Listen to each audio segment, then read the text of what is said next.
Praise the Lord. Good morning. దేవుని స్తుతించి దేవుని ఆరాధించినాము. మరి వాక్యాన్ని ప్రార్థన చేసుకొని మరి వాక్యాన్ని ధ్యానిస్తాం. సర్వశక్తుడా, సర్వాధికారి, నిధిలో తండ్రి, సమాధానకర్త, నీకే కృతజ్ఞతాస్తుతులు చెల్లిస్తున్నాం. అందులో మాకు ఇచ్చిన శ్రేష్టమైన సమయాన్ని ఈ దినాన్ని బట్టి నీ వాక్యాన్ని ధ్యానించి ఆధిక్యతను ధన్యతను నాకు దయచేసిందిగా వాక్య పరిచయం చేస్తుండగా నాతో మాట్లాడి నా ద్వారా మాట్లాడి వాక్యమైన విత్తనం మార్పులు నాటబడాలని మా జీవితంలో ఈ వాక్యం నూతన క్రియ ఈరోజు చేస్తుందని నమ్ముతూ వందనాలు చెల్లిస్తూ యేసుక్రీస్తు పరిశుద్ధ నామమున ప్రార్థించి వేడుకుంటున్నాం తండ్రి. ఆమేన్. మరి దేవుని కృపను బట్టి, దేవుని కనికరం బట్టి మరి ఈ సంవత్సరం 10 నెలలో నడిపించబడ్డాము. మరి 10 నెలల చివరి ఆదివారంలో కూడా దేవుడు మనల్ని నడిపించినందుకు మరి దేవునికి కృతజ్ఞతలు చెల్లిస్తున్నాం. మరి ఈరోజు తీసుకున్న అంశము హౌ టు సాటిస్ఫై గాడ్. దేవుని ఏ విధంగా మనము తృప్తి పరచగలుగుతాము అన్న అంశాన్ని మనము ధ్యానిస్తాం. వాక్యం గమనిస్తే దేవుడు వాగ్దానాలు ఇచ్చినాడు, ఐ విల్ సాటిస్ఫై యూ అని. దేనితోనే దీర్ఘాయుష్తో దేవుడు మనల్ని తృప్తి పరుస్తా అన్నాడు. మనం ఆకలి లేకుండా, దప్పిక లేకుండా, ఆహారం లేకుండా అన్ని విషయాల్లో దేవుడు మనల్ని తృప్తి పరుస్తూ ఉన్నాడు. దేవుని దగ్గర నుంచి మనం తృప్తి పొందుతున్నాం, కానీ దేవుడు మన దగ్గర నుంచి తృప్తి పొందుతున్నాడు లేదా అనే అంశాన్ని ధ్యానిస్తాం. సో దేవుడు తృప్తిపరచాలంటే మనం ఏం చేయాలి అనే అంశాన్ని కొన్ని విషయాలు మనం గమనిస్తాం. మరి అంశం ధ్యానిస్తుండగా మరి 7 విషయాలు నా గమనానికి వచ్చినాయి. దాన్ని నేను మీతో పంచుకుంటాను. క్వశ్చన్తో స్టార్ట్ చేస్తాం. How to satisfy God. దేవుని ఏ విధంగా తృప్తిపరచగలుగుతాము. సో నీవు నేను దేవుని తృప్తిపరచడానికి సిద్ధంగా ఉన్నామా లేదా అనే అంశాలతో మనము ముందుకు వెళ్దాం. 7 విషయాలు మనం గమనిస్తాం. మొదటిది హెబ్రీ 11:6. హెబ్రీ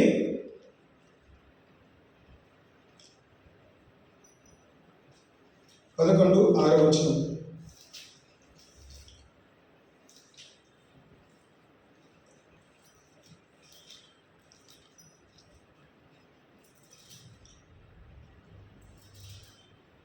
విశ్వాసం లేకుండా దేవునికి ఇష్టడైన అసాధ్యం.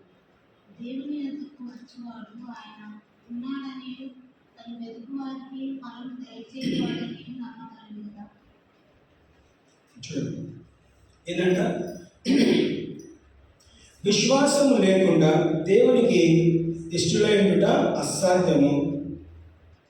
దేవుని ఎద్దకు వచ్చేవాడు ఆయన ఉన్నాడని, తమ వెతుకు వారికి ఫలము దయచేవాడని నమ్మవలెను కదా. ఇంగ్లీష్లో అయితే ప్లీజ్ గాడ్ అని ఉంటుంది. విశ్వాసము లేకుండా దేవుని తృప్తిపరచేట అసాధ్యము అని చదువుదాం. ఇష్టమైన వేరే, తృప్తిపరచడం వేరే. ఇక్కడ ఇంగ్లీష్లో మనము తీసుకుంటే without faith it is impossible to please God. ఇష్టమైన అంటే దేవునికి నచ్చినట్టు, విల్లింగ్ అని. ప్లీజ్ అంటే తృప్తిపరచటం. సో ఈ అంశం గమనిస్తే వాక్యం మొట్టమొదటి ఏంటంటే దేవుడు మనం దేని విధంగా తృప్తిపరచగలుగుతాము. మొట్టమొదటి అంశం ఏంటి? విశ్వాసము. విశ్వాసము లేకుండా ఏంటంటే దేవుని తృప్తిపరచబడటము అసాధ్యము, ఇంపాసిబుల్. సో దేవుని దృష్టిలో ఏంటిది? ఇప్పుడు అడగవచ్చు, దేవా మరి నాకు విశ్వాసం లేదు కదా, నేను ఎలా తృప్తిపరచాలి? అందుకే వాక్యం సర్వీస్ని గమనిస్తుంటే ప్రతి ఒక్కరు కూడా దేవుడు ఏం చేశాడంట, విశ్వాసం అనే కొలత ఆల్రెడీ ఇచ్చినాడు. God has given us a measure of faith. విశ్వాసం అన్న కొలత మనకి ఇచ్చినాడు. కాబట్టి ఏం చేస్తాము? నాకు ఇచ్చిన విశ్వాసంతో నేను దేవుని తృప్తిపరచాలి. అబ్రాహాంని మనము ఏమని పిలుస్తాము? విశ్వాసానికి తండ్రిగా పిలుస్తాము. అంటే ఏంటిది? దేవుణ్ణి విశ్వాసంతో దేవుడిని ఏం చేస్తాడు? తృప్తిపరుస్తూ ఉన్నాడు. కాబట్టి అబ్రాహాంని ఏమని పిలుస్తున్నాడు? విశ్వాసానికి తండ్రిగా పిలుస్తున్నారు. 5వ వచనం గమనిస్తే అదే అధ్యాయము విశ్వాసమును బట్టి హానోకు మరణము చూడకుండాను కొనిపోబడెను. అతడు కొనిపోబడక మునుపు దేవునికి ఇష్టడైనదని సాక్ష్యము పొందెను. కాగా దేవుడు అతడిని కొనిపోయిన కనుక అతడు కనబడలేదు. హల్లెలూయా. కదా ఏమన్నాడు? విశ్వాసమును బట్టి హానోకు మరణమును చూడకుండానట్లు. హల్లెలూయా. ఎందుకు చనిపోలేదండి? దేవుడికి వాళ్ళు మస్కపోయి చేసినాడా? చెంచాగిరి చేసి ఏం చేయలేదండి? విశ్వాసమును బట్టి. హల్లెలూయా. విశ్వాసం బట్టి హానోకు దేవునితో నడిచెను. దేవుడు తనని తీసుకొని పోయాడు. తన చావు చూడలేదండి. అంటే విశ్వాసం అంటే బహుశా ఈరోజు అందరూ హానోకులాగా చావు చూడకుండా దేవుడితో వెళ్ళిపోవడానికి వీలు లేదు. మరి తన ఒక్కరి విషయంలో మరి దేవుడు ఎందుకు చూపెట్టాడో మనకు తెలియదు. కానీ హానోకు తర్వాత దాదాపు అందరూ కూడా మరి ఎలేజా ఒక విషయం వదిలేస్తే దాదాపు అందరూ కూడా మరణించినారు. అబ్రాహాంని మనం విశ్వాసాలకు తండ్రిగా పిలుస్తాము. ఆ అబ్రాహాం కూడా మరణించాడు. కానీ హానోకు విషయంలో మరి ఆ కాలంలో మరి దేవుడు తనని ఒక స్నేహితుడుగా మరణం చూడకుండా తనతో వెంబడి ఎందుకు తీసుకెళ్ళడం దేవుని ప్రణాళిక వేరే కాబట్టి మనకు తెలియదు. ఏమే కానీ వాక్యం అనుసరిస్తే దేవుడికి నేను ఇష్టడుగా జీవించాలంటే మొట్టమొదటిగా నాకు విశ్వాసం అవసరము.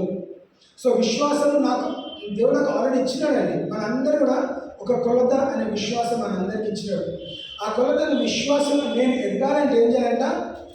వాక్యము వినాలి. ఏ వాక్యము?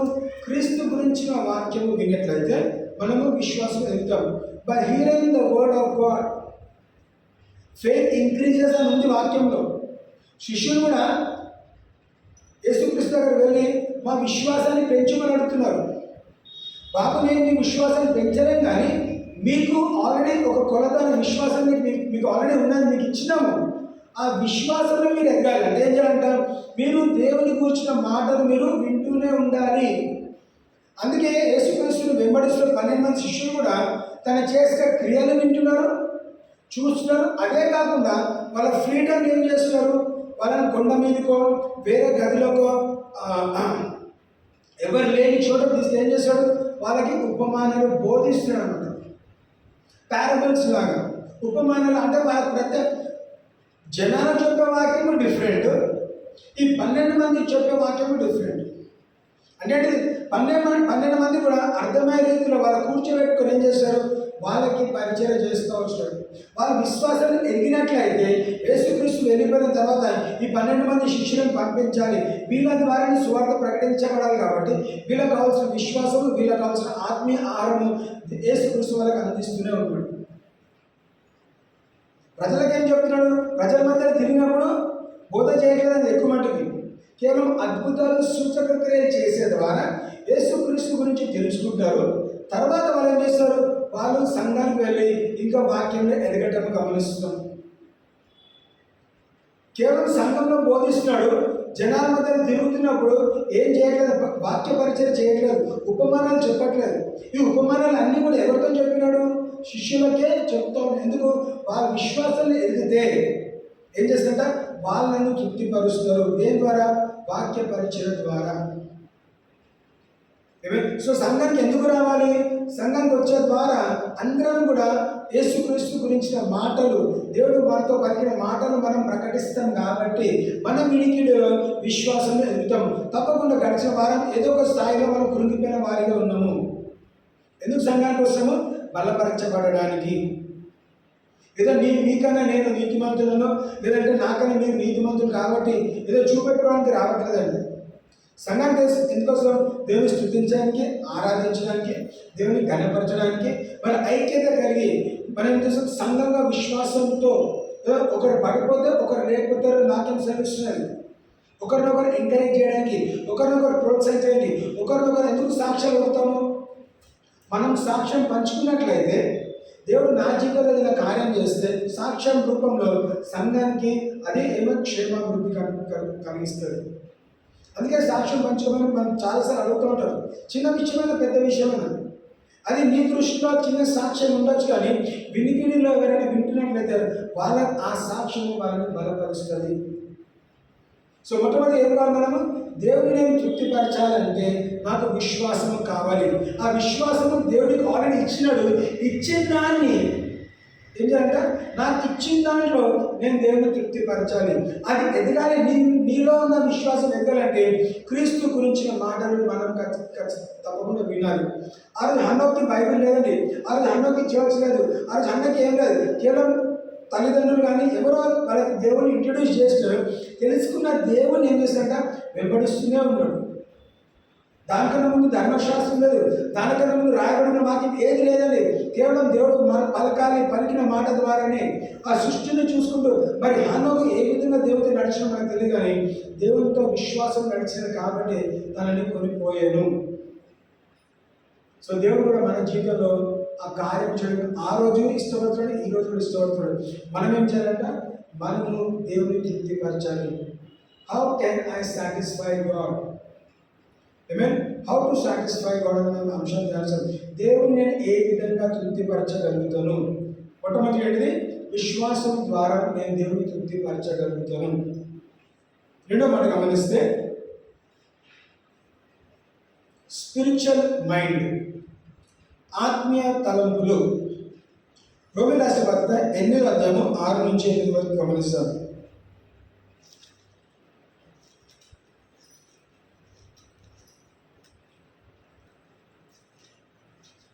రోమ 8వ అధ్యాయము. ఆత్మానుసారమైన మనసు జీవమును సమాధానమునే ఉన్నది. ఏలైనగా శరీరానుసారమైన మనస్సు దేవునికి విరోధమై ఉన్నది.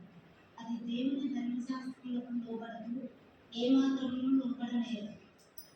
ఆ శరీర స్వభావము గలవాడు దేవుని సంతోషపరచలేరు. చూడండి, ఇక్కడ గమనిస్తే ఆత్మానుసారమైన మనస్సు జీవమును సమాధానమై ఉన్నది. ఇదంటే స్పిరిచువల్ మైండ్. స్పిరిచువల్ మైండ్ ఏం చేస్తుంది? ఆత్మకి అనుసారమైన తలంపులు మనము కలిగినట్లయితే మనకి జీవము సమాధానము అనుగ్రహిస్తుంది. కారణం ఏంటంటే శారీరకంగా ఆలోచిస్తే ఏం చేస్తుందంటే to far to be carnally minded is death. ఏదైనా శరీరానుసారమైన మనసు దేవునికి విరుద్ధమైనది, అది దేవుని ధర్మశాస్త్రములకు లోబడదు, ఏ మాత్రమును లోబడనేరదు. అలాగే అంటే ఏంటిది?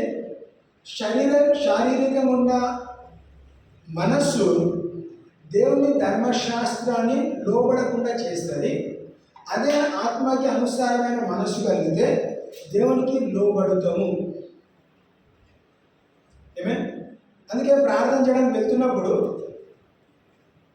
ద స్పిరిట్ ఈస్ విల్లింగ్ అంటే ఆత్మ ప్రార్థనలో ఏకీభవించడానికి, ప్రార్థనలో సమయం గడపడానికి ఇష్టపడుతుంది, కానీ శరీరము సహకరించట్లేదు.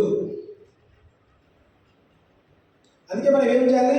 ఏదైనా ఆత్మీయ క్రియ చేయడానికి వెళ్తున్నప్పుడు, ఉద్యోగం కానీ ఏదైనా పని చేయడానికి వెళ్తున్నప్పుడు ఏం చేయాలంట? మన తలంపులో నిర్ణయం తీసుకోవాలి. అక్కడికి వెళ్ళిన తర్వాత చూస్తాంలే కాదు, ఏది ఏమైనా నేను వెళ్ళి సాధిస్తా అని నీ తలంపులో ఉన్నట్లయితే కష్టమైనా నష్టమైనా సులువైనా కానీ నువ్వు తప్పకుండా అది ఛేదించుకొని రాగలుగుతావు. చాలాసార్లు మైండ్ సెట్ అంటారు. నీ తలంపులు, నా తలంపులను నేను దేవునికి అప్పగిస్తాను అంటే ఆత్మీయ తలంపులు నేను కలిగినట్లయితే, ఆత్మీయానుసారమైన మనసు కలిగినట్లయితే నేనేం చేస్తాను? ఎవరిపైన ఆధారపడతాము? ఆత్మ అనుసారము స్పిరిచువల్ మైండ్ ఎవరిపైన ఆధారపడుతుంది? దేవుని పైన ఆధారపడుతుంది. శారీరకమైన దేవుడు కదా, నీ స్వహాగాను నీ పైన నువ్వు ఆధారపడతావు. You have your own business. నీ సొంత జ్ఞానం, సొంత తెలివితేటలు ఏం చేస్తుంది? చేస్తానా చెయ్యనా అనే ఆలోచన ఉంటుంది. ఆత్మీయ అనుసారమైన తలుపులు ఏం చేస్తుంది? నేను చెయ్యలేను, కానీ యేసుక్రీస్తు నన్ను బలపరచాడు కాబట్టి నేను సమస్తము చేయగలను. మనం అనేక మంది దైవజనులు వీళ్ళందరినీ కూడా గమనిస్తే ఒక ఉదాహరణ తీసుకుందాం. మరి తోమ ఆ ప్రాంతం నుంచి ఈ ప్రాంతం దాకా ప్రయాణం చేసి రాగలిగినట్లయితే తన తలంపులో ఏమున్నది? యేసుక్రీస్తు చెప్పిన మాట తన తలంపులో స్థిరపరచబడి ఏమన్నది? సర్వలోకానికి వెళ్ళి సర్వ సృష్టికి సువార్త ప్రకటించు. శరీరం ఏం చెప్తుంది? తోమా, నువ్వు అంత దాదాపు కొన్ని వేల కిలోమీటర్లు, ఇది ఇండియాకి రావాలంటే ఆ తోమ ఉన్న ప్రాంతం నుంచి ఇండియా ఎంత దూరమో మనకు తెలియదు, తనకు కూడా తెలియదు. ఎన్ని కిలోమీటర్లు, ఎంత డిస్టెన్స్ తనకు తెలియదండి. మరి ప్రయాణం చేసుకుంటూ వచ్చినాడు, ఇంత దూరం ఎట్లా వచ్చినా తెలియదు, ఏ విధంగా వచ్చినా కానీ ఇండియాకి మాత్రం రావడం జరిగింది. రైట్? సో శరీరం ఏమంటుంది? నేను ఎంత దూరం నడవాలి, ఎంత దూరం పరిగెత్తాలి, ఎంత దూరం ప్రయాణం చేయాలి, ఏ విధంగా ప్రయాణం చేయాలి?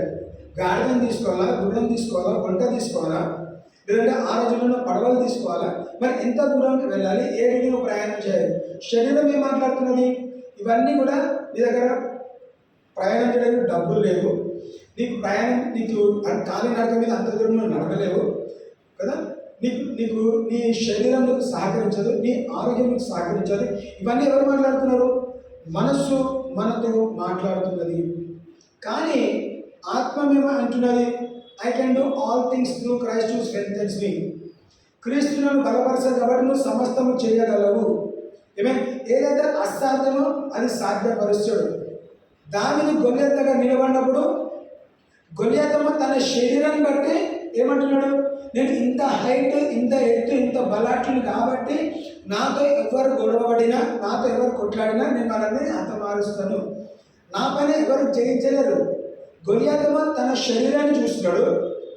దావీదు వెళ్ళినప్పుడు ఆత్మీయానుసారమైన ఆలోచనతో వెళ్ళినాడు. అలాగే ఎవరు ఈ సున్నతి లేని వ్యక్తి? ఎవరంట? ఎవరు సున్నతి లేని వ్యక్తి నా దేవుని దూషిస్తున్నాడు. ఎందుకు జయించగలిగినాడు? విశ్వాసంతో ఆత్మానుసారమైన తలంపు కలిగినాడు కాబట్టి. దాని తలంపులు ఏమున్నది? వీడెంత అంటే ఏంటిది? నువ్వు గొలియాత్ అయినప్పుడు కూడా, నువ్వు ఇంత హైట్, ఇంత ఎత్తు, ఇంత బలము, ఇంత ఛాంపియన్ అయినప్పుడు కూడా నువ్వు నా దృష్టిలో ఏంటిదంట? కుక్క లాంటి వాడివే. అరే నేను సింహాన్ని ఎలుగుబంటిని చంపున్నాను, నువ్వు నా దృష్టిలో ఎంత? ఎందుకు? వాళ్ళ తలంపులు మారేనండి. గొలియాత్ తలంపులో నేనే గ్రేట్, దేవుని దూషించినాడు, నేనే గ్రేట్, ఏ దేవుడు కూడా నన్ను మీ చేతుల నుంచి రక్షించలేడు అన్న మాటలు రాజ్యాల్లో చూస్తున్నాము. కానీ దేవుణ్ణి వైపు చూసిన వారు, ఆత్మ మనసు కలిగిన వాళ్ళని దేవుడు హెచ్చించను. దేవుడు వాళ్ళ పక్షాన్ని వాళ్ళకి విజయాన్ని అనుగ్రహించినాడు. ఎలైజా ఇంకా వాళ్ళ దాసుడు ఇద్దరు మాత్రం ఉన్నారు. అయ్యో రాజా, ప్రవక్త మన చుట్టూ ఇంతమంది సైన్యం ఉన్నది, మనం ఏ విధంగా వాళ్ళని జయించగలుగుతాము? నువ్వు నేను మన ఇద్దరమే ఉన్నాము. కానీ ఏమన్నాడు? మన ఇద్దరమే చాలు. అలాగే అంటే వాళ్ళిద్దరు ఏకీభవించి వాళ్ళ విశ్వాసం ద్వారా, వాళ్ళ ప్రార్థన ద్వారా దేవుడికి మొరపెట్టుకున్నారు కాబట్టి దేవుడు సైన్యాన్ని పంపించి ఆ సిరియా దేశస్తులని నాశనం వాళ్ళే కొట్టుకొని చావగలిగినారండి. వాళ్ళలో భయం పుట్టించినాడు, వాళ్ళని అక్కడి నుంచి వెళ్ళగొట్టాడు, వాళ్ళని నాశనం చేస్తాడు. ఎందుకు? విశ్వాసం ద్వారా, ఆత్మీయ మనసు కలిగిన వారు కాబట్టి. శరీరం ఏం చేస్తాడంట? ఇంగ్లీష్లో అయితే డెత్ అని ఉంది, తెలుగులో అయితే ఏమీ చేయడం ఉంది. కానీ ఇంగ్లీష్లో ట్రాన్స్లేట్ చేసేటప్పుడు చూడ ఒక మాట చదువుతాను. To be carnally minded is death. శారీరక తలంపులు నిన్ను చంపేస్తుంది. కరెక్ట్ మాట్లాడాలంటే నిన్ను నాశనం చేస్తుంది, నిన్ను ఓటమికి నడిపిస్తుంది. కానీ ఏం చేస్తుందంట? Spiritual mindedness.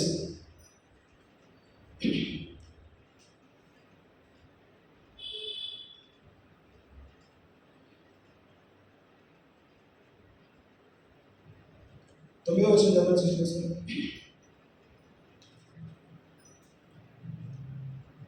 దేవుని ఆత్మ మీలో నివసించి ఉండిన ఎడల మీరు ఆత్మ స్వభావము గలవారే కానీ శరీర స్వభావం గలవారు కారు. ఎవడైనాను క్రీస్తు ఆత్మ లేనివాడైతే వాడైతే వాడైన కాడు కాదు. ఏమన్నాడు? చూడు, క్లియర్ చెప్తున్నారు. If you belong to Christ, నువ్వు క్రీస్తు సంబంధికుడు అయితే నేను ఏమున్నానంట, దేవుని ఆత్మ నీలో ఉండాలి. Because God has given us the spirit. ఏం స్పిరిట్ ఇచ్చినండి? స్పిరిట్ ఆఫ్ ఫియర్ ఇచ్చిన, పవర్ ఇచ్చిన. God did not give us a spirit of fear, but God has given us the spirit of power. శక్తితో కూడిన ఆత్మని దేవుడు మనకి ఇచ్చినాడు, భయపడే ఆత్మని మనకి ఇవ్వలేదు. సో మనం ఏం చేయాలి? భయపడే ఆత్మను మనకి ఇవ్వలేదు కాబట్టి మన ఆత్మ, మన తలంపులు, మన ఏ విధంగా ఉండాలి? ఆత్మకి సంబంధించిన తలంపులు మనం కలిగి ఉండాలి. సో అలాంటి తలంపులు నేను కలిగి ఉంటే నేను దేవుని తృప్తిపరిచిన వాడిగా ఉంటాను. I will satisfy God with my spiritual mind. I will satisfy God with my faith. విశ్వాసం ద్వారా నేను దేవుని తృప్తిపరచగలుగుతాను. ఆత్మీయ సంబంధమైన ఆలోచనలతో నేను దేవుని తృప్తిపరచగలుగుతాను. ఏమే మూడో మాట గమనిస్తే, సో దానికన్నా ముందు ఒక నిమిషం, ఎందుకంటే అదే 16-17 వచ్చి గమనిస్తాం. ఏదైనా మరలా భయపడుతున్న మీరు రాష్ట్రపు ఆత్మను పొందలేదు గాను Romans 8:16-17. మనము దేవుని పిల్లలమని ఆత్మ తానే మన ఆత్మతో కూడా సాక్ష్యం ఇచ్చుచున్నాము. మనము పిల్లలమైతే వారసులము, అనగా దేవుని వారసులము, క్రీస్తుతో కూడా మహిమ పొందుటకు ఆయనతో శ్రమపడిన ఎడల క్రీస్తుతోటి వారసులు. The Spirit itself beareth witness with our spirit that we are the children of God. మనము దేవుని పిల్లలమని ఆత్మ తానే మన ఆత్మతో కూడా సాక్ష్యం ఇచ్చుచున్నాడు. దేవుని పిల్లలమని ఎవరు సాక్ష్యం చెప్పాలి? మనం చెప్పుకోవడం కాదు. నీలో ఉన్న ఆత్మ దేవుని ఆత్మతో జతపరచబడితే, ఏకీభవిస్తే ఆత్మ నిన్ను దేమని పిలుస్తుంది? దేవుని సంబంధికులుగా పిలుస్తుంది. క్రీస్తు ఆత్మ నాలో ఉన్నట్లయితే మనము దేవుని పిల్లలంగా పిలువబడతాము. మనము పిల్లలమైతే వారసులము, అనగా దేవుని వారసులము, క్రీస్తుతో కూడా మహిమ పొందుటకు ఆయనతో శ్రమపడిన ఎడల క్రీస్తుతోడి వారసులము. క్రీస్తు వారసులుగా మనము పిలువబడతామంట. అంటే ఇప్పుడు దేవుని ఆత్మ మన ఆత్మ ఏకీభవించినప్పుడు మనము తన పిల్లలుగా పిలువబడతాము. యేసుక్రీస్తు ఏ విధంగా శ్రమ పొందినాడో మనం కూడా శ్రమ పొందుతాము. యేసుక్రీస్తు ఏ విధంగా శ్రమ నుండి విజయం పొందుకున్నాడో మనం కూడా శ్రమని దాటగలుగుతాము. యేసుక్రీస్తు మన తండ్రిగా మనం భావిస్తున్నాం. హెవెన్లీ ఫాదర్ పిలుస్తాం, దేవుడని పిలుస్తాం. సో నీ దేవుడని యేసుక్రీస్తు శ్రమ గుండా వెళితే తన పిల్లలంగా మనం కూడా శ్రమ గుండా వెళ్తాము. తగిన శ్రమలో దాటుకొని వెళ్ళినట్లయితే మనం కూడా దాటగలుగుతాము. మనం చాలాసార్లు తల్లిదండ్రులుగా మన పిల్లలకి ఎలాంటి కష్టం రావద్దు, ఎలాంటి శ్రమ ఉండదని మనం చాలాసార్లు ప్రయత్నం చేస్తూ ఉంటాం. కానీ పిల్లలు శ్రమ లేకుండా పెరుగుతారా? కష్టం లేకుండా పెరుగుతారా? పెరగరండి. మనం ఏం చేస్తాము? మనం ఏ శ్రమ గుండా వెళ్ళినామో పిల్లలు కూడా అనుభవించాలని అనుకుంటాం. ఎందుకు? వాళ్ళకు కూడా ఎక్స్పీరియన్స్ అవ్వాలి. శ్రమ పొందితేనే వాళ్ళు శ్రమని దాటగలుగుతారు. పిల్లలు నడవకుండా ఆపుతామండి. చిన్నపిల్లల్ని 1 year రాగానే ఏం చేస్తాము? వాడు నడవకపోయినా కానీ ఏం చేస్తాము? చేతులు పట్టుకొని ఒక సపోర్ట్ ఇచ్చి నిలబెట్టి, అరే పడిపోతాడని తెలుసు అయినా మన దృష్టి ఏంటిది? వాడు నడిచే సమయం వచ్చినప్పుడు వాడు నడవాలి ఖచ్చితంగా. అరే నడిస్తే పడతాడండి, పాకితే మోకాళ్ళు గీసుకోపోతుంది, రాసుకోపోతుంది కదా. మనం ఏం చేస్తాము? పాకనీకుండా వదిలేస్తామా? పాకనిస్తాము, నడవనిస్తాము, పడనిస్తాము. ఎందుకు? ఇవన్నింటిలో కూడా వారికి ఎక్స్పీరియన్స్ వస్తుంది, వాళ్ళు నేర్చుకుంటారు కాబట్టి. అదేవిధంగా శ్రమలో కూడా మనం వెళ్తున్నప్పుడు వెళ్ళనిచ్చినట్లయితే ఆ శ్రమలో కొన్నిసార్లు మనం వదిలేయాలి. క్రైస్తవ విశ్వాస పేరెంట్స్గా పిల్లలు శ్రమ గుండా వెళ్తున్నట్లయితే, కష్టం గుండా వెళ్తున్నట్లయితే వాళ్ళని వెళ్ళనివ్వాలి. ఎందుకంటే వాళ్ళు దాంట్లో ఉన్నట్లయితే వాళ్ళు ఏ విధంగా ఎదుగుతారు, ఏ విధంగా దాటుకోగలుగుతారు, ఎవరిపైన ఆధారపడతారో చూస్తారు. శ్రమలో ఉన్నప్పుడు తల్లిదండ్రుల పైన ఆధారపడుతున్నారా, లేదా వాళ్ళు నమ్మిన దేవుని పైన ఆధారపడుతున్నారా? చాలాసార్లు దేవుని పైన ఆధారపడే విషయంలో మనం నేర్పించినట్లయితే, తల్లిదండ్రులు మనం దేవుని పైన ఆధారపడి మన కుటుంబాన్ని పోషిస్తూ ముందుకు ఏ విధంగా వెళ్తున్నామో అదేవిధంగా నెక్స్ట్ జనరేషన్ పిల్లలు కూడా దేవుని పైన ఆధారపడి వాళ్ళ కుటుంబాలను కట్టుకోవాలి, వాళ్ళ కుటుంబాన్ని నడిపించే స్థాయికి వారు కూడా ఎదగాలి. శ్రమలోనైనాను ఆ రోజు బహుశా మనం ఎర్ర సముద్రం దాటడానికి మనకు ఛాన్స్ లేకపోవచ్చు, కానీ ఈరోజు ఎర్ర సముద్రం లాంటి సిచ్యువేషన్ దేవుడు మనకు అనుగ్రహిస్తే మనం దాన్ని దాటగలుగుతాము. ఆ రోజు దేవుడు మార్గం కలిగించిన వాడు ఈరోజు కూడా మార్గం కలిగించేవాడు. ఆ రోజు మోషేకు తోడు ఉన్నవాడు ఈరోజు నీకు నాకు తోడు. ఎందుకు? ఆత్మీయ స్థిరమైన మనసు మనం కలిగినట్లయితే మన దృష్టి ఎక్కడ ఉంటుందండి? శ్రమలో ఉన్నా కానీ మన దృష్టి అక్కడే ఉంటుంది. ఇద్దరిని గమనిస్తాం. ఐగుప్తు నుంచి బయటకు వచ్చిన ఇశ్రాయేల్ ప్రజలు ఉన్నారు, అదే ఇశ్రాయేల్ ప్రజల మధ్యలో మోషే ఉన్నాడు. సమస్య వచ్చినప్పుడు మోషే దేవుని వైపు చూస్తాడు, సమస్య వచ్చినప్పుడు ఇశ్రాయేల్ ప్రజలు ఐగుప్తుని చూస్తున్నారు. వాళ్ళ శరీరం ఏం మాట్లాడుతున్నది?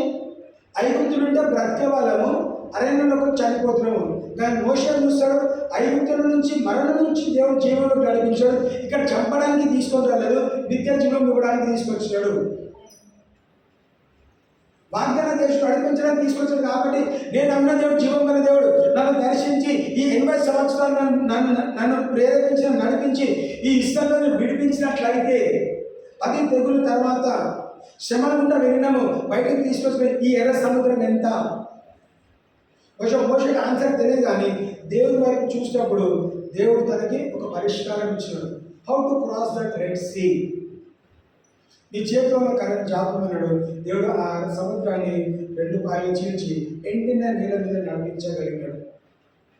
ఎందుకంటే తన మనస్సులో దేవుడు నా జీవితంలో నన్ను కాపాడతాడు, నన్ను వెంబడించే ప్రజల్ని కూడా కాపాడతాడనే నిరీక్షణ తనలో ఉంది. కాబట్టి మోషే ద్వారా ఇశ్రాయేలు ప్రజల్ని కాపాడగలిగినాడు. మూడో మాట గమనిస్తే దేవుని భయము, ఫియర్ ఆఫ్ గాడ్. ఫస్ట్ ఏంటిదంటే విశ్వాసంతో నేను దేవుని తృప్తిపరచగలుగుతాను. రెండోది ఆత్మీయమైన మనసుతో నేను దేవుని తృప్తిపరచగలుగుతాను. మూడో మాట గమనిస్తే దేవుని భయం ద్వారా నేను దేవుని తృప్తిపరచగలుగుతాను. కీర్తనలు 147:11 వచనము. కీర్తనలు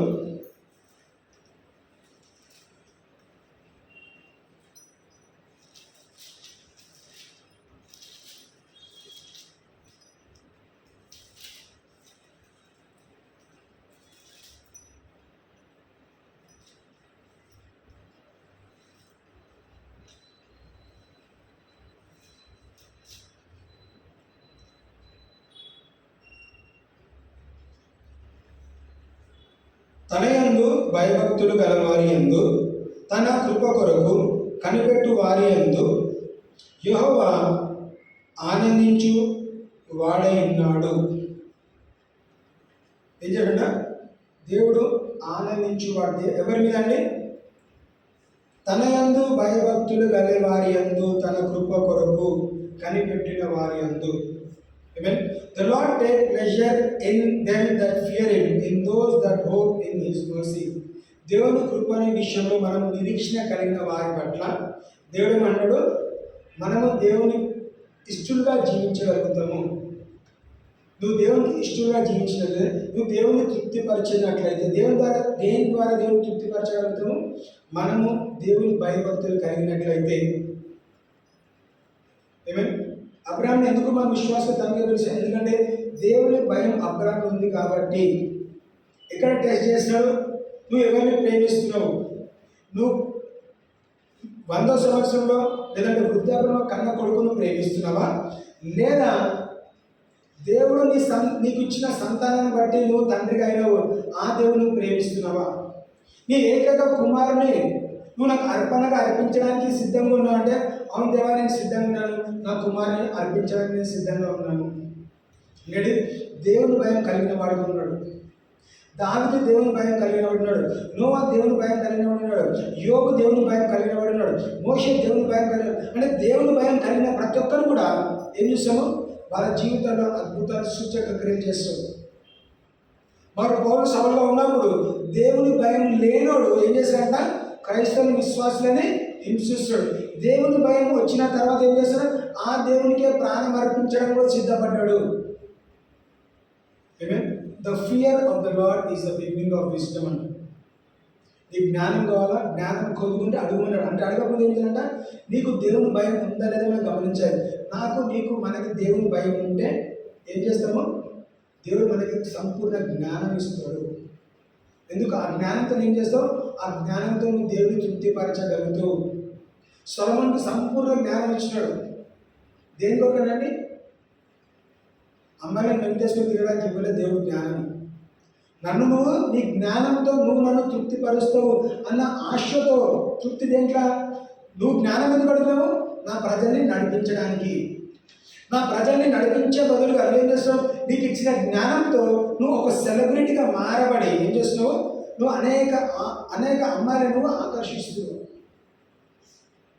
దేవుని దృష్టిలో ఆ జ్ఞానాన్ని సరైన మార్గంలో ఉపయోగించలేదు. కాబట్టి సొలొమోను తర్వాత ఇంకొకటి అంత జ్ఞానం ఇవ్వలేదండి. జ్ఞానం దేవుడు తన రాజ్యం కట్టడానికి ఇస్తే మరి సొలొమోను తన రాజ్యాన్ని చీల్చడానికి వాడుకున్నాడు.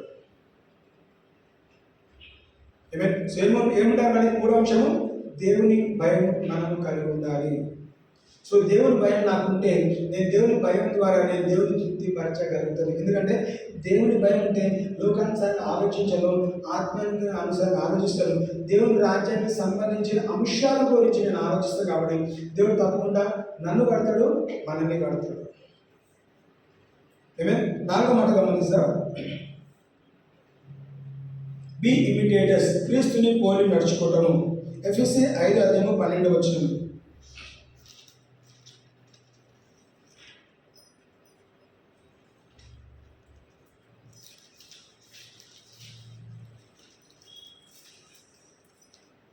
ఎఫెసీ 5:12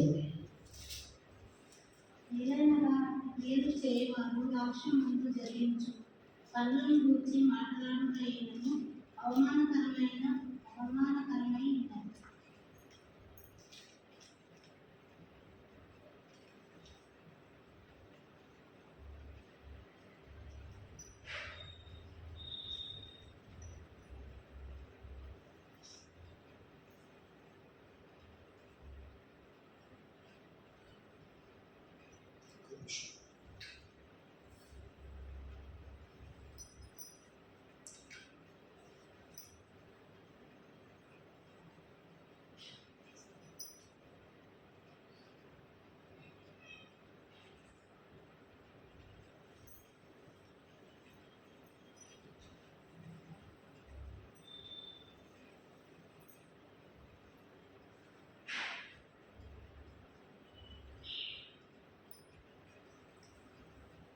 Hebrews 6:12 చూస్తాం.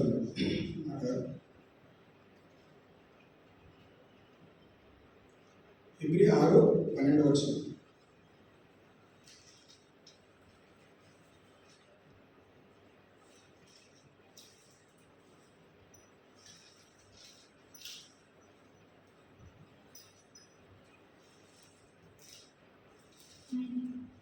మీరు మమ్మును కాక విశ్వాసం చేతను ఓర్పు చేతను వాగ్దానములను స్వసంతరించుకొని వారిని పోయి నడుచుకున్నట్లుగా మీలో ప్రతి వాడును మీ నిరీక్షణ పరిపూర్ణమగు నిమిత్తము మీరు ఇదివరకు కనపరిచిన ఆసక్తిని తుదమట్టుకు కనపరచవలనని అపేక్షించుతున్నారు. ఏమంటుంది వాక్యము? And we desire that each one of you show the same diligence to the full assurance of hope until the end, that you do not become sluggish, but imitate those who through faith and patience inherit the promises. ఏంటంట? విశ్వాసము నిరీక్షణతో ఎవరైతే వాగ్దానాన్ని నెరవేర్చబడుతుందో వాళ్ళని పోలి నడుచుకోమని వాక్యం సెలవిస్తున్నారు. Who inherit the promises. ఇస్సాకు ఏం చేస్తున్నాడు? ఇస్సాకు అబ్రాహాము కుమారుడు కాబట్టి ఆటోమేటిక్ అవ్వట్లేదండి. దేవుడు అబ్రాహాముని పిలిచాడు, నీ సంతానాన్ని ఆశీర్వదిస్తాడు. కానీ వాళ్ళేం చేయాలి? నీ సంతానం కూడా దేవుని భయం కలిగి ఉండాలి, నాకు విధేయత చూపెట్టాలి, నేను చెప్పిన మాట వినాలి, నా మార్గం నడుచుకున్నట్లయితేనే వాళ్ళకి నీ ఆశీర్వాదం వాళ్ళపైన వస్తుంది. ఈరోజు మనం అబ్రాహాము సంతానంగా పిలువబడుతున్నాం. సో అబ్రాహాం సంతానం పిలువబడినంత మాత్రాన అబ్రాహాంతో చేసిన వాగ్దానం మన జీవితం నెరవేర్చబడండి. అబ్రాహాం ఏ విధంగా విశ్వాసంలో ఎదిగినాడో, ఏ విధంగా విశ్వాసం నడుచుకున్నాడో, ఏ విధంగా దేవుని భయం కలిగి ఉన్నాడో, ఏ విధంగా దేవునికి లోబడి ఉన్నాడో, ఆ క్రియలన్నీ మనం చేస్తే అబ్రాహాంతో చేసిన నిబంధన, అబ్రాహాంతో చేసిన వాగ్దానము మన జీవితంలో నెరవేర్చబడుతుంది. సో మనం ఏం వాగ్దానం తెలుస్తుంది? నీకన్నా ముందు ఎవరైతే వాగ్దానాన్ని స్థిరపరచుకున్నారో, వాళ్ళకి అప్పగించిన వాగ్దానాన్ని, వాళ్ళకి చేసిన నిబంధన వాళ్ళ జీవితం నెరవేర్చబడిందో వాళ్ళని చూసి వాళ్ళని పోలి నడుచుకోమని వాక్యం తెలుస్తుంది. అందుకే పౌలు అన్నాడు, నేను ఏ విధంగా క్రీస్తును పోలి నడుచుకుంటానో మీరు కూడా నన్ను పోలి నడుచుకోండి. అంటే ఎందుకు అంత ఖచ్చితంగా చెప్పగలుగుతాడు? నేను క్రీస్తును పోలి మాత్రమే నడుస్తున్నాను, దాంట్లో ఎడమకి కానీ కుడికి కానీ నేను తప్పిపోవట్లేదు. మనం చెప్పగలుగుతామా? చెప్పలేమండి. కానీ నువ్వు నన్ను చూసి వెంబడించకు, నువ్వు క్రీస్తుని చూసే వెంబడించు. ఎందుకు? నేను క్రీస్తును పోలి 100% నేను నడవట్లేదు కాబట్టి. మరి ఉదయకాల మనకి గమనం ఏంటి? మనము దేవుని తృప్తిపరచాలంటే మనం క్రీస్తుని పోలి నడుచుకోవాలి. యేసుక్రీస్తు కూడా శ్రమలు గుండా వెళ్ళినాడు. యేసుక్రీస్తుని కూడా ఏం చేశారంటే తన మీద ఉమ్మి వేసినారు. యేసుక్రీస్తుని కూడా తన చెంప మీద కొట్టినారు. యేసుక్రీస్తుని కొరడతో కొట్టినారు, కాళ్ళతో తన్నినారు. ఆయన మంచి చేస్తే నువ్వు కీడు అంటే నువ్వు దెయ్యం పట్టిన వాడు కూడా అన్నారు. నీ సొంత శక్తులతో చేయట్లేదు, నువ్వు దెయ్యం పట్టిన వాడు కాబట్టి నువ్వు వాళ్ళ శక్తి తీసుకొని చేస్తున్నావు అంటున్నారు. మంచి బోధించినాడు, మంచి సువార్త ప్రకటిస్తున్నాడు, అనేక మంది ఆ ఉన్న ప్రాంత ప్రదేశంలో మేలు చేస్తున్నాడు, స్వస్థత చేస్తున్నాడు. అయినా కానీ ప్రజలు ఏం చేస్తాడు? తనని సిలువకెక్కించినాడు. అయినను ఏం చేస్తున్నాడంట? తండ్రి మీరేం చేస్తున్నారు, వీళ్ళు తెలియదు కనుక వీళ్ళని క్షమించండి. ఏమన్నాడు? నాకన్నా ఘోరమైన పరిస్థితి మీరు ఎదుర్కొన్నా కానీ మీరు క్షమించే తత్వము కలిగి ఉండాలి. మీరు క్షమించాలి. ఎందుకు క్షమించాలంట? నేను క్షమించిన కాబట్టి మీరు క్షమించండి. క్వశ్చన్ మార్క్ ఏం కాదు. ఎందుకు చేయాలి దేవా అంటే అడగడానికి లేదు. యేసుక్రీస్తు క్షమించినా నువ్వు క్షమించు. యేసుక్రీస్తు బీద వాళ్ళకి సహాయం చేసినా నువ్వు కూడా చేయి. యేసుక్రీస్తు ప్రార్థన చేసినా నువ్వు కూడా ప్రార్థన చేయి. తన వాక్యం చదివినా నువ్వు కూడా చదువు. తన పరిచయం చేసినా నువ్వు కూడా చేయి. కాలినడక మీద వెళ్ళినా నువ్వు కూడా వెళ్ళు. సవారీ మీద చేస్తాడు, నువ్వు కూడా సవారీ చేయి. తన పోలి నడుచుకున్నట్లయితే ఏం చేస్తాము? యేసుక్రీస్తు ఏ విధంగా ఆశీర్వాదకరంగా ఉన్నాడో మనం కూడా ఇతరులకి ఆశీర్వాదకరంగానే ఉంటాం.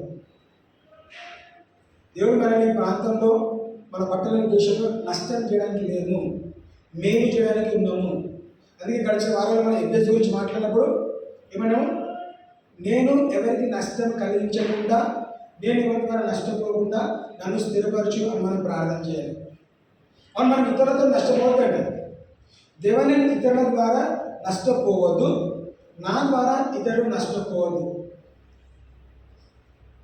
అంతేగా? నువ్వు ఏం ఎక్కుతావో నువ్వు అదే పంటను కోస్తావు.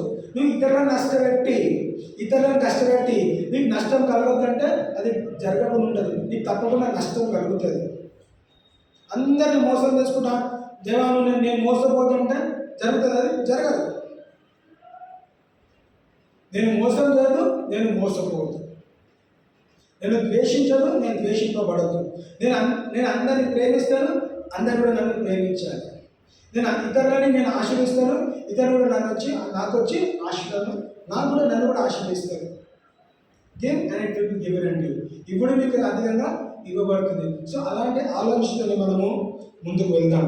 ఏమైనా 5వ అంశం గమనిస్తే 1 సమయంలో 15వ అధ్యాయం 22వ వచనం.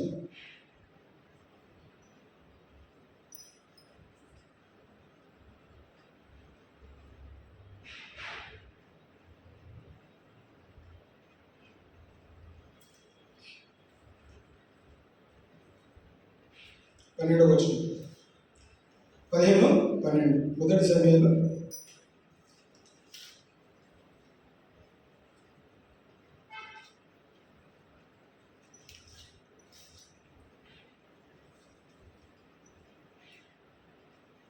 అందుకు సమూయేలు తాను సెలవిచ్చిన ఇచ్చిన ఆజ్ఞను ఒకడు గైకొనుట వలన యెహోవా సంతోషించినట్లు ఒకడు దహన బలులను అర్పించుట వలన ఆయన సంతోషించిన ఆలోచించుము.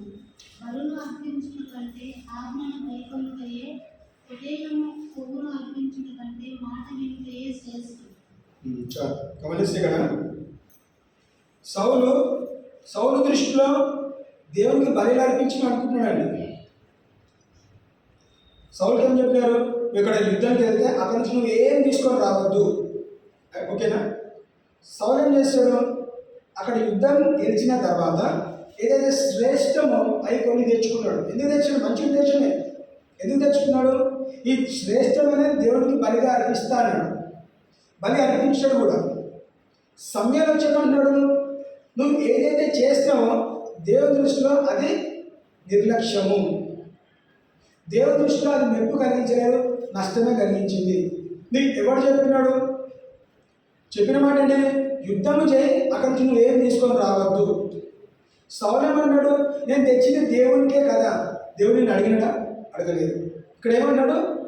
బలులు అర్పించుట కంటే దేవుడు చెప్పిన మాట వినటమే శ్రేష్టము కదా అని మాట్లాడుతున్నాడు. Obedience is better than sacrifice. అందుకు సమయంలో తాను సెలవిచ్చిన ఆజ్ఞ ఒక్కడు గాయకున్న వలన యెహోవా సంతోషించినట్లు ఒకడు దహన బలులను అర్పించుట వలన ఆయన సంతోషించిన ఆలోచించుము. బలులు అర్పించుట కంటే ఆ ఆజ్ఞ గైకొనుటయే, పొట్టేలు కొవ్వు అర్పించుట కంటే మాట వినుటయే శ్రేష్టము. ఏమన్నాడు? పొట్టేలు అర్పించుట కంటే మాట వినుటయే శ్రేష్టము. ఆయన దృష్టిలో నేను కరెక్ట్ గుళ్ళను, నేను మంచిగా చేస్తున్నాను, దేవునికి ఇష్టం కదా బలులు అంటే, నేను శ్రేష్టమైన పొట్టేలు తీసుకొచ్చి ఇదిగో నేను బలి అర్పిస్తున్నాను.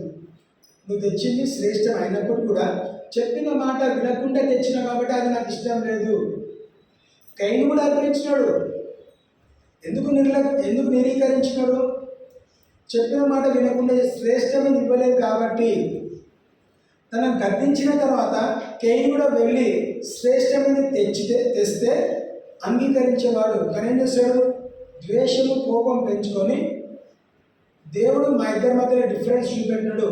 తమ్ముడానికి ఇష్టము, నేనంటే ఇష్టం లేదు కాబట్టి నేను తమ్ముని చంపేస్తా అని ఏం చేశాడు? ద్వేషము, కోపంతో తమ్ముని చంపడము. ఆ ఆలోచన ఎక్కడి నుంచి వచ్చిందండి? దానికన్నా ముందు ఎవరైనా మర్డర్ చేస్తారని చేయలేదు. దానికన్నా ముందు ఎవరైనా చంపలేదు. వాళ్ళిద్దరే ఫస్ట్ అన్నదమ్ముల మధ్యలో ఏమొచ్చింది? ద్వేషము కారణంగా ఏం చేశాడు? అంతకుడుగా మార్చబడ్డాడు. హెచ్చరికలు లోబడినట్లయితే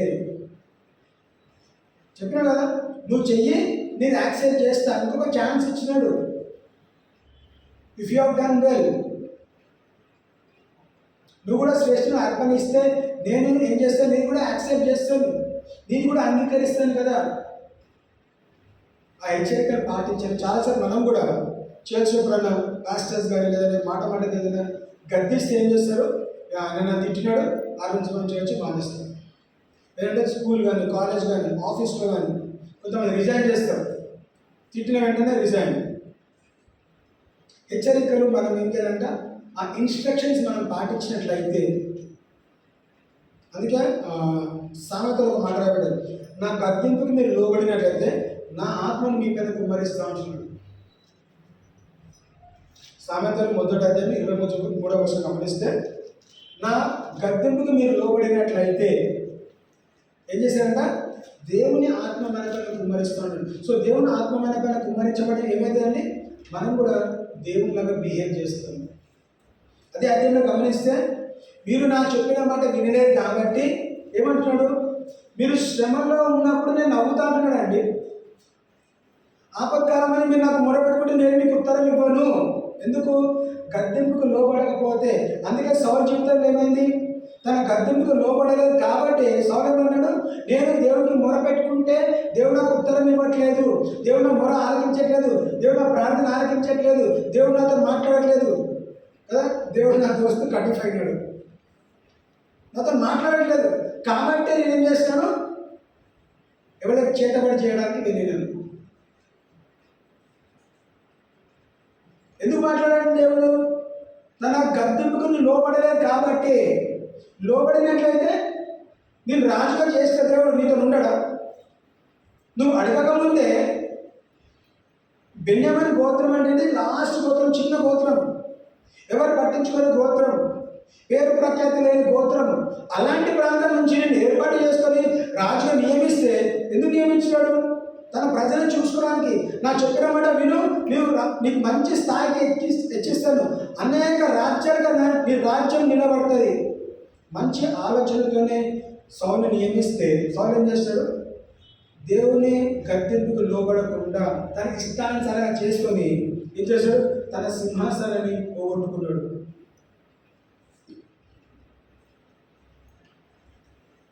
ఏంటి చేయాలంట? Obedience is better than sacrifice. బలులు అర్పించుట కంటే దేవుని మాటకి లోబడటము శ్రేష్టము, ఉత్తమమైన. సో దేవుని ఏ విధంగా తృప్తిపరచగలుగుతాను? దేవుడు చెప్పిన మాట వింటే చాలు. మనం చాలాసార్లు సొంతగా చేయడానికి ప్రయత్నం చేస్తాము. మన సొంత ఆలోచన తలకు పక్కన పెట్టి వాక్యం చెప్పిందా చెప్పలేదా, వాక్యం ఏం చెప్పింది, ఆ చెప్పిన వాక్యం అనుసారం ఈరోజు దేవుడు దిగొచ్చి నేను గద్దించట్లేదండి. దేవుడు ఆల్రెడీ మనకి ఏ గద్దింపు కావాలో ఆ గద్దింపులన్నీ కూడా రిటర్న్గా రాయబడిన వాక్యం ఉన్నది. దేవుడు పలికిన మాట ప్రతి కూడా రాయబడ్డది. ఎందుకు? ప్రతిసారి దేవుడు వచ్చి చెప్పడండి. మన చేతిలో మన కాలేజ్ స్కూల్స్కి వెళ్తున్నామా? టెక్స్ట్ బుక్స్ ఎన్నిసార్లు రాస్తారు? కొన్ని సంవత్సరాల క్రితం ఏవో ఒక టెక్స్ట్ బుక్ రాస్తాము, దాన్ని మనం ఏం చేస్తాము? పాటిస్తాం. అదే టెక్స్ట్ బుక్ రాసినాడు ప్రతి కాలేజ్కి ప్రతి స్కూల్కి వెళ్ళి చెప్పగలుగుతాడా? చెప్పలేడు. ఒక కాపీ చేస్తే ఆ కాపీస్ పంచి పెడితే అదే సబ్జెక్ట్ మనం చదువుతాం. ఈరోజు కూడా ఎందుకు రాయబడ్డది? పలికిన మాట అందించడానికి ఇంకొక వ్యక్తి అవసరము. అదే రాయబడినట్లయితే అదేం చేస్తాము? రాసిన మాటను మనం నెమ్మరవేసి ధ్యానించి పలికినప్పుడు మన జీవితంలో కార్యం జరుగుతుంది. సో నేను దేవుని దేని మీద తృప్తిపరచగలుగుతాను? మొట్టమొదటి విశ్వాసము, రెండోది ఆత్మీయానుసారమైన మనస్సు, మూడోది ఏంటిదంట? దేవుని భయము, నాలుగవది దేవుని పోలి నడుచుకోవటము, ఐదవది దేవుని మాటకి విధేయత చూపెట్టము, ఆరోది దేవుని చిత్తము చేయటము. ఏమే హెబ్రీ 13:21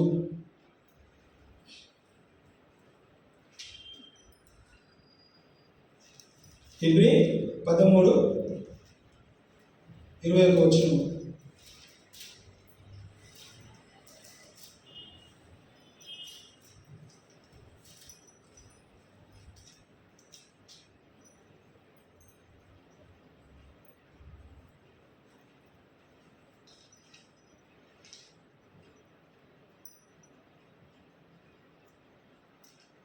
ప్రభువును నిత్యమైన నిబంధన సంబంధము రక్తమును బట్టి మృతులలో నుండి లేపిన 13:21 హెబ్రీ 13:21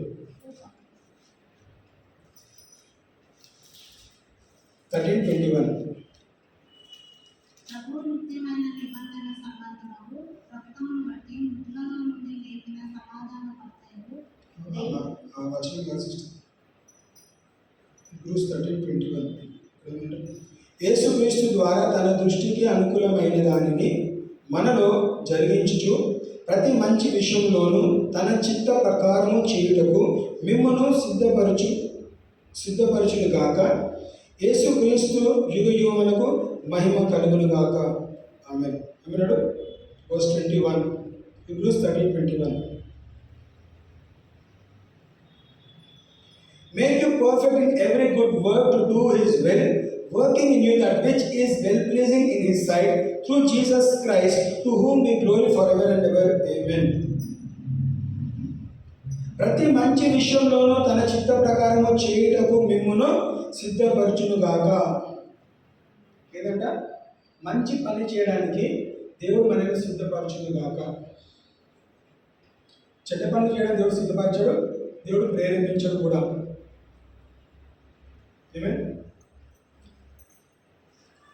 చెడ్డ పని చేయడానికి అవకాశం వచ్చింది దావీదుకి. చెడ్డ పని ఏంటి? సౌల్ని చంపడం అనేది దేవుని దృష్టిలో చెడ్డ పని. అది అవకాశం ఎన్నిసార్లు వచ్చింది? ముమ్మారు వచ్చింది. దాదాపు 2-3 సార్లు అవకాశం వచ్చింది సౌల్ని చంపడానికి. కానీ దావీదు ఏం చేశాడు? దేవుని భయం కలిగిన వాడు ఏం చేస్తాడు? ఆయన అభిషేకించబడిన వ్యక్తి కాబట్టి అభిషేకించబడిన వ్యక్తి పైన నేను చెయ్యి చాపడానికి వీలు లేదు. Do not stretch hand against the anointed. అభిషేకించబడిన వ్యక్తి పైన నువ్వు చెయ్యి చాపడానికి వీలు లేదు కాబట్టి దేవుని భయం దావీదు ఉంది కాబట్టి తన చెయ్యి చాపలేదు, తనని సౌలుని చంపలేదు. సౌలు ఎవరు? దావీదుకి శత్రువు. శత్రువుని ఏం చేశాడు? వాక్యం కనుసాగా శత్రువుని క్షమించినాడు, ప్రేమించినాడు, విడిచిపెట్టినాడు. ఎవరు న్యాయం చూపెట్టేవాడు? దేవుడు న్యాయం చూపెట్టేవాడు కాబట్టి తగిన సమయంలో శత్రువుల చేట్లనే ఒక రాజు హతమార్చబడ్డాడు. ఇక్కడ కూడా యుద్ధంలో చనిపోయాడు. అంటే ఓటమి. అనారోగ్యం వచ్చి చనిపోలేదు, యుద్ధంలో చనిపోయినాడు. అవమానం పొందుకుంటాడని ఆలోచనతో ఏమంటాడు? ఎవరు పరిగెత్తి వెళ్తుంటే బాబు నువ్వు వచ్చినాను, నువ్వు చంపడం బెటరు, శత్రువుల చేతిలో చనిపోయా కదా, నీ చేతిలో చనిపోవడం బెటర్ అని ఏం చేస్తాడు? వాళ్ళని అడిగి చంపించుకుంటాడు. ఇంకా ప్రాణం ఉండగానే ఇంకొకటి వచ్చి చంపాల్సిన పరిస్థితి. అంటే చావుకి బ్రతిమలాడుతున్నాడు, అయ్యా నన్ను బ్రతికించకు, నన్ను చంపుమని. ఏదైతే తన దావీదు మేలు చేసినప్పటికీ కూడా తనను చంపడానికి ప్రయత్నం చేస్తాడో ఆ వ్యక్తి ఇప్పుడు చావు కోరుకుంటున్నాడు. ఏమే నువ్వు ఎవరి చావైతే కోరుకుంటావో దేవుడు నీకు ఏం చేసి నీ పక్షాన్ని ఉన్నాడు కాబట్టి నీ చావు వచ్చేలాగా నువ్వు కోరుకుంటావు. మనం ఏం చేయాలి? ప్రేమించాలి, క్షమించాలి. నూతనంగా రాయబడ్డది, లవ్ యువర్ ఎనిమీస్. నీ శత్రువుని ప్రేమించు, నిన్ను తృణీకరించాలని నువ్వేం చేయాలంట? వాళ్ళ కొరకు నువ్వు ప్రార్థన చేయి. అందుకు యేసుక్రీస్తు లేదంటే దేవుడు మనని గమనిస్తున్నాడు. తన దృష్టి మనపై ఉన్నది. మనం ఏం చేస్తున్నాం, మనం చేసిన క్రియ బట్టి మనం ఆశ్రయించబడతాము లేదా దూషించబడతాము లేదా శపించబడతాము. సో మనకేముండాలి? Doing his will. దేవుని చిత్త ప్రకారం చేయడానికి దేవుడు మనల్ని అనుగ్రహించును గాక. ఆమేన్. లూకా సువార్త 22:42.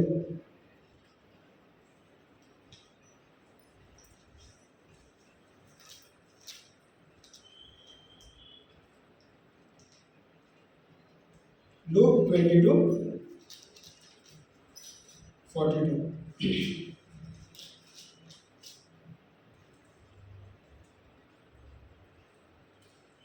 తండ్రి, ఈ గిన్నె నా యుద్ధ నుండి తొలగించుటకు నీ చిత్తమైతే తొలగించుము, అయినను నా ఇష్టం కాదు నీ చిత్తమే సిద్ధించును గాక అని ప్రార్థించాను.